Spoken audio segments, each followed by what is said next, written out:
Guys, so loads yung uwak, oh. Kumain ng chichirya yung uwak, oh. Tingnan mo, binuhos na yung chichirya. Lumapit yung kalapate, oh. Daming kalapate, malapit, oh. Yan, binuhos yung chichirya ng uwak. Yan, diba? Yun, mayroon pang uwak na lalapit. Yan, uwak. Yan ang uwak, oh.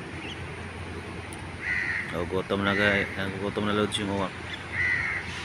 Hanap na ng pagkain. Kasama yung uwak at saka kalapate. Yan, yung uwak, oh. Yung kalapate. Kumain na yung uwak. Tinawag yung kaibigan niya. Yan. Yan yung mga kalapate, ang dami, oh. Binuhos kasi ng uwak yung chichirya. Kaya naglapitan yung mga kalapate loads. Yan, oh. May uwak pa doon sa kabila. Diba? Na ibang kulay pa na kalapate. Yan, yung chichirya binuhos ng uwak. Mayroon pang ibang klaseng ibon, oh. Yun. Diba?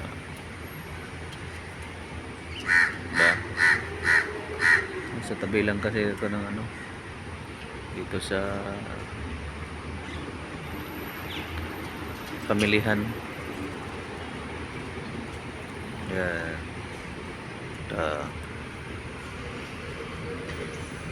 Yan, diba? Gandang kulay, oh. Busy yung iba dito, lods, oh. Busy sa kakain.